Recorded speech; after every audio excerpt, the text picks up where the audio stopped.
ಸಮಸ್ತ ಭಕ್ತಾದಿಗಳಿಗೆ ಶ್ರೀಧರ ಭಟ್ಟಾಚಾರ್ಯ ಗುರೂಜಿ ಮಾಡುವ ನಮಸ್ಕಾರದ ಜೊತೆಗೆ ಆಶೀರ್ವಾದಗಳು. ಅಕ್ಷಯ ತೃತೀಯ ಯಾರಿಗ್ ಗೊತ್ತಿಲ್ಲ ರೀ. ಅಕ್ಷಯ ತೃತೀಯ ಅಂದ ತಕ್ಷಣ ಸಾಕು ಹೆಣ್ಣು ಮಕ್ಕಳು ಬರೀ ಚಿನ್ನ ತಗೊಳ್ಳಿಕ್ಕೆ, ಬಂಗಾರ ತಗೊಳ್ಳಿಕ್ಕೆ, ಅಯ್ಯೋ ಅವತ್ತ ಏನೇ ಮಾಡಿದ್ರು ಅಕ್ಷಯ ಆಗೋಗುತ್ತೆ. ಸತ್ಯ. ಶ್ರೀಕೃಷ್ಣನ ಮನೆಗೆ ಕುಚೇಲ ಹೋಗಿ ಒಂದು ಹವಲಕ್ಕಿಯನ್ನ ಶ್ರೀಕೃಷ್ಣ ಪರಮಾತ್ಮ ಸ್ವೀಕರಿಸಿದ್ದಕ್ಕೆ ಆ ಕುಚೇಲ ಕುಬೇರನಾಗಿ ಪರಿವರ್ತನೆಯಾದ. ಇವತ್ತು ಕುಬೇರ ಅಂತ ನಾವು ಕರಿತೀವಲ್ಲ, ಅವನು ಶ್ರೀಕೃಷ್ಣನ ಒಂದು ಯುಗದಲ್ಲಿ ಕುಚೇಲನಾಗಿದ್ದ, ತುಂಬಾ ಕಡುಬಡವನಾಗಿದ್ದ. ಅಂತ ಒಂದು ಅಕ್ಷಯ ತೃತೀಯ ನಮಗೆ ಯಾವತ್ತು ಬರ್ತಾ ಇದೆ? ನಮಗೆ ಸೋಮವಾರ ಬರ್ತಾ ಇದೆ. ಇಂದು ವಾಸರ ವೈಶಾಖ ಶುದ್ಧ ತೃತೀಯ ಸೋಮವಾರ ಬೆಳಗ್ಗೆ 10:54 ಬರ್ತಾ ಇದೆ. ಚೆನ್ನಾಗಿ ಅರ್ಥ ಮಾಡ್ಕೊಳ್ಳಿ.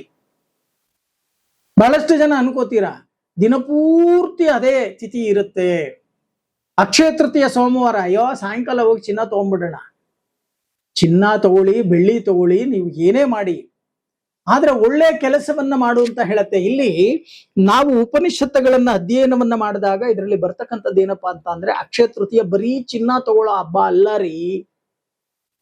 ದಾನ ಧರ್ಮಗಳನ್ನ ಅಧಿಕವಾಗಿ ಮಾಡಬೇಕು. ಮನುಷ್ಯ ಬರುವಾಗ ಬೆತ್ತಲೆ, ಹೋಗುವಾಗ ಬೆತ್ತಲೆ, ಮಧ್ಯದಲ್ಲಿ ಪೂರ್ಣ ಕತ್ತಲೆ. ಹೌದಲ್ವಾ? ಚಿತೆಗೇರಿಸಿದಾಗ ಮೈ ಮೇಲಿರೋ ಬಟ್ಟೆನೂ ಕೂಡ ಬಿಡಲ್ಲ ರೀ. ಚೆನ್ನಾಗಿ ಅರ್ಥ ಮಾಡ್ಕೊಳ್ಳಿ.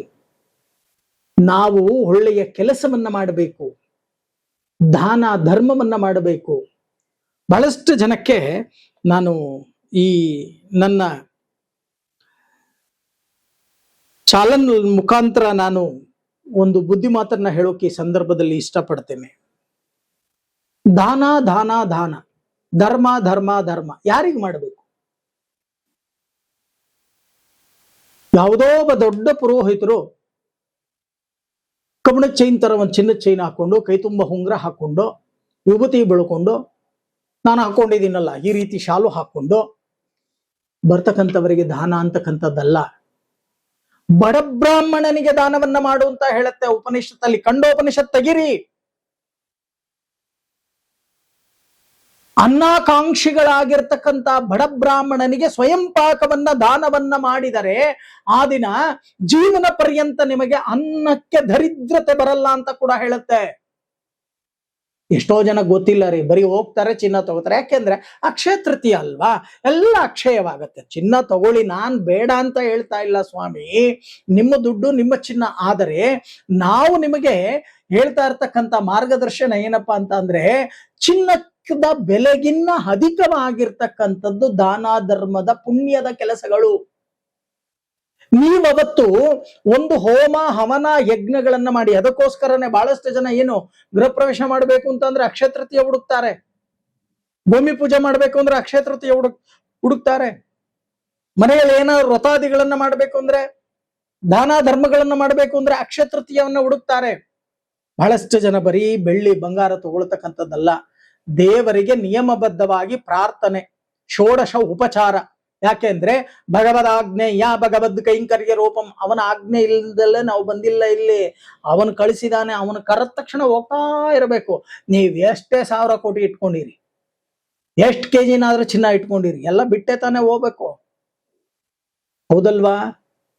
ಅದಕ್ಕೆ ಹೇಳುವುದು, ನಿಮ್ಮ ನಿಮ್ಮ ಕುಲದೇವತೆಯನ್ನ ಭಕ್ತಿಯಿಂದ ಷೋಡಶ ಉಪಚಾರವನ್ನ ಮಾಡಿ, ಸಿಹಿ ನೈವೇದ್ಯವನ್ನ ಮಾಡಿ. ಬಂಗಾರ ಮನುಷ್ಯನಿಗೆ ಬೇಕು ನಿಜ, ಕೆಜಿ ಗಟ್ಲೆ ಬೇಕಾಗಿಲ್ಲ ರೀ.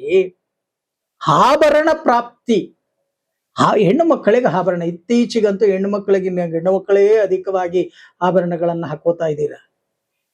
ಪ್ರಯೋಜನ ಏನು? ಅವ್ರು ಯಾರಾದ್ರೂ ನೆಮ್ಮದಿಯಾಗಿದ್ದಾರಾ?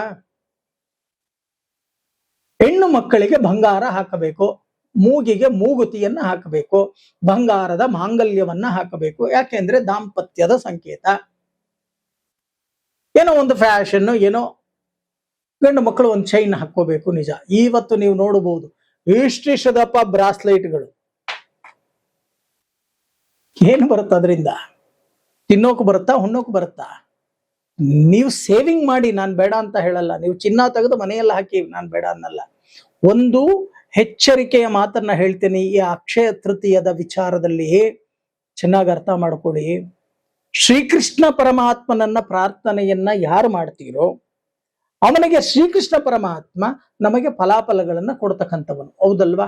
ಬ್ರಹ್ಮಾಂಡಕ್ಕೆ ನಾಯಕನಾಗಿರ್ತಕ್ಕಂಥ ಶ್ರೀಕೃಷ್ಣ ಪರಮಾತ್ಮ ಅವನೇ ನಾರಾಯಣ. ಕುಚೇಲನನ್ನ ಕುಬೇರನನ್ನಾಗಿ ಮಾಡಿದ್ದು ಯಾರು? ಶ್ರೀಕೃಷ್ಣ ಪರಮಾತ್ಮ. ಹಾಗಾದ್ರೆ ನೀವು ದಾನ ಧರ್ಮವನ್ನ ಮಾಡಿದಾಗ ಪುಣ್ಯ ಅಂತಕ್ಕಂಥದ್ದು, ನೀವು ಒಂದು ದಾನ ಧರ್ಮವನ್ನ ಮಾಡಿದಾಗ ಆ ದಿನ 12 ದಾನ ಧರ್ಮ ಮಾಡಿದಷ್ಟು ಪುಣ್ಯ ಬರುತ್ತೆ ಅಂತ ಹೇಳುತ್ತೆ ವೇದಗಳು, ಗ್ರಂಥಗಳು, ಪುರಾಣಗಳು. 12 ಅಂದ್ರೆ ಎಷ್ಟು? 12. ಅದಕ್ಕೋಸ್ಕರನೇ ದಾನ ಎಂತವರಿಗೆ ಮಾಡಬೇಕು ಅಂತವರಿಗೆ ಮಾಡಿ. ಈ ಒಂದು ವಾಹಿನಿ ಮುಖಾಂತರ ನಾನು ನಿಮಗೆ ಹೇಳ್ತಾ ಇದ್ದೀನಿ. ನೀವು ದಾನ ಮಾಡಬೇಡಿ ಅಂತ ನಾನು ಹೇಳಲ್ಲ, ಅದು ಸದುಪಯೋಗವನ್ನು ಪಡ್ಕೊಳ್ತಕ್ಕಂಥ ಒಂದು ಕೆಲಸ ಆಗಬೇಕು. ಎಷ್ಟೋ ಜನ ಗೋದಾನ ಮಾಡಿದ್ರೆ ನಮಗಿರ್ತಕ್ಕಂಥ ಕಷ್ಟ ಕಾರ್ಪಣ್ಯಗಳೆಲ್ಲ ನಿವಾರಣೆ ಆಗತ್ತೆ ಅಂತ. ಖಂಡಿತವಾಗಿ ಹೌದು. ಅಕ್ಷಯ ತೃತೀಯ ದಿನ ಮುಖ್ಯವಾಗಿ ಗೋದಾನ ಮಾಡತಕ್ಕಂಥ ಕೆಲಸವನ್ನ ಮಾಡಿ, ಕೃಷ್ಣಾರ್ಪಣವನ್ನ ಮಾಡಿ. ಯಾರಿಗೆ ಗೋದಾನ ಮಾಡಬೇಕು? ಬ್ರಾಹ್ಮಣನಿಗೆ ಮಾಡಬೇಕು. ನಿಜ. ಬ್ರಾಹ್ಮಣ ಅಂದರೆ ಯಾರು? ಬ್ರಹ್ಮ ಜ್ಞಾನವನ್ನ ಹೊಂದಿರ್ತಕ್ಕಂಥ ಮನೆ ಬ್ರಾಹ್ಮಣ. ಜನಿವಾರ ಹಾಕೊಂಡಿರೋರೆಲ್ಲ ಬ್ರಾಹ್ಮಣರಲ್ಲ. ಬ್ರಹ್ಮಜ್ಞಾನ, ಅವನ ತ್ರಿಕಾಲ ಸಂಧ್ಯಾ ವಂದನೆಯನ್ನ ಆಚರಣೆಯನ್ನ ಮಾಡಬೇಕು.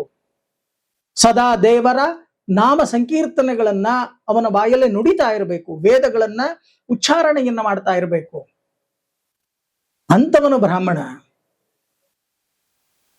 ಪ್ಯಾಂಟು ಶರ್ಟ್ ಹಾಕೊಂಡವರೆಲ್ಲ ಬ್ರಾಹ್ಮಣರಾಗೋಕ್ ಸಾಧ್ಯ ಇಲ್ಲ. ಬ್ರಾಹ್ಮಣ ಅಂತಕ್ಕಂಥದ್ದಕ್ಕೆ ಅರ್ಥ ಅಂತಕ್ಕಂಥದ್ದಿದೆ. ಬ್ರಹ್ಮಜ್ಞಾನವನ್ನ ಹೊಂದಿರತಕ್ಕಂಥವನು ಬ್ರಾಹ್ಮಣ. ಅಂತ ಒಂದು ಬ್ರಾಹ್ಮಣನಿಗೆ ಕೃಷ್ಣಾರ್ಪಣವನ್ನ ಮಾಡಿ ನಾವು ಗೋವನ್ನ, ಹಸು ಮತ್ತೆ ಕರುವನ್ನ ನಮ್ಮ ಕುಟುಂಬದ ಹೆಸರಲ್ಲಿ ಯಾರು ಅಕ್ಷಯ ತೃತೀಯದ ದಿನ ದಾನವನ್ನ ಮಾಡ್ತಾರೋ ಅವರಿಗೆ ಕುಟುಂಬದಲ್ಲಿ ಇರ್ತಕ್ಕಂಥ ರೋಗ ರುಜನಗಳೆಲ್ಲವೂ ಕೂಡ ನಾಶವಾಗತ್ತೆ ಅಂತ ಹೇಳುತ್ತೆ. ಹಾಗಾದ್ರೆ ಆ ಒಂದು ಬ್ರಾಹ್ಮಣನಿಗೆ ನಾವು ದಾನವನ್ನ ಮಾಡ್ತೀವಲ್ಲ, ನಿಜ, ಅವನು ಹಾಲು ಬರೋವರೆಗೂ ಕರ್ಕೋತಾನೆ, ಆಮೇಲೆ ಕೊಟ್ಬಿಡ್ತಾನಲ್ಲ ಗುರುಗಳೇ, ಏನ್ ಮಾಡ್ಬೇಕು? ಅದಕ್ಕೆ ಹೇಳುವುದು, ಒಂದು ಅದನ್ನ ಸಂರಕ್ಷಣೆ ಮಾಡ್ತಕ್ಕಂಥ ಬ್ರಾಹ್ಮಣನಿಗೆ ಕೊಡಬೇಕು. ಅಂತ ಒಂದು ಬ್ರಾಹ್ಮಣ ನಿಮ್ಮ ಜೊತೆಯಲ್ಲಿ ಮಾತಾಡ್ತಾ ಇದ್ದಾರೆ. ಶ್ರೀಮದ್ ರಾಮಾನುಜ ಗೋಶಾಲೆ ಅಂತ ಮಾಡಿದ್ದೇನೆ. ದಾನ ಬಂದಂತ ಹಸುಗಳು ಅಂತಕ್ಕಂಥದ್ದನ್ನ ಕೂಡ ಹಾಕಿದ್ದೇನೆ. ಅವನ್ನ ನೋಡ್ಕೋತಾ ಇದ್ದೇನೆ. ಅದಕ್ಕೆ ವ್ಯವಸ್ಥಿತವಾಗಿ ಊಟ, ಅದಕ್ಕೆ ನಿದ್ದೆ, ಮನಕೊಳ್ಳಿಕ್ಕೆ ಜಾಗ, ಅದಕ್ಕೆ ಡಾಕ್ಟರಿಂದ ಟ್ರೀಟ್ಮೆಂಟು, ಅದಕ್ಕೂ ಕೂಡ ಶೀತ, ವಾತ, ಪಿತ್ತ, ಜ್ವರ ಎಲ್ಲವೂ ಕೂಡ ಬರುತ್ತಲ್ಲ, ಎಲ್ಲವನ್ನೂ ಕೂಡ ನಾನು ನಡೆಸ್ತಾ ಇದ್ದೇನೆ. ನೀವು ದಾನ ಕೊಡುವುದಾದರೆ ಶ್ರೀಮದ್ ರಾಮಾನುಜ ಗೋಶಾಲೆಯಲ್ಲಿ ನೀವು ಹಸು ಮತ್ತೆ ಕರುವನ್ನ ದಾನವಾಗಿ ಕೊಡಬಹುದು ಈ ಅಕ್ಷಯ ತೃತೀಯದಲ್ಲಿ.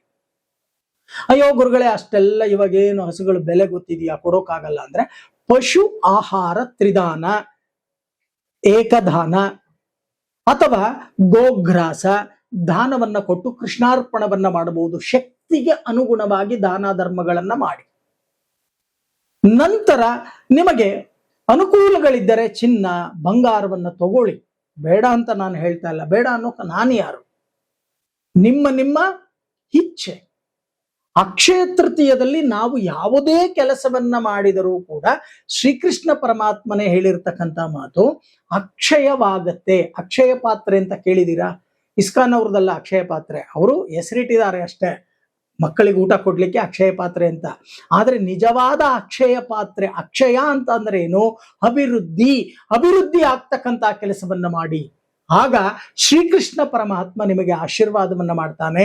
ಆಗ ನೀವು ಮಾಡಿರ್ತಕ್ಕಂಥ ಕೆಲಸದಲ್ಲಿ 2 ಪಟ್ಟು ಅಕ್ಷಯವಾಗತ್ತೆ. ಹಾಗಂತ ಈ ಸುಳ್ಳು, ಮೋಸ, ದಗ, ವಂಚನೆ ಮಾಡೋರು ಇದಾರೆ ಗೊತ್ತಾ? ಅವರಿಗೂ ಕೂಡ ಅಷ್ಟೇ 2 ಪಟ್ಟು ಪಾಪಗಳು ಒಂದು ಕಡೆ ಕೌಂಟ್ ಆಗುತ್ತೆ ಬ್ಯಾಂಕ್ ಅಕೌಂಟ್ ಅಲ್ಲಿ. ಎಚ್ಚರಿಕೆ ವಹಿಸಿ. ನಿಮಗೆಲ್ಲರಿಗೂ ಕೂಡ ಅಕ್ಷಯ ತೃತೀಯದ ಶುಭಾಶಯಗಳನ್ನ ಮತ್ತೊಮ್ಮೆ ಹೇಳ್ತಾ, ನಿಮಗೆ ಅಷ್ಟೈಶ್ವರ್ಯ ಪ್ರಾಪ್ತಿಯಾಗಲಿ, ಶ್ರೀಕೃಷ್ಣ ಪರಮಾತ್ಮ ಅನುಗ್ರಹವನ್ನ ಕೊಡಲಿ ಅಂತ ಹೇಳಿ ನಾನು ಕೂಡ ಶ್ರೀಕೃಷ್ಣ ಪರಮಾತ್ಮನನ್ನ ಪ್ರಾರ್ಥನೆಯನ್ನ ಮಾಡ್ತೀನಿ.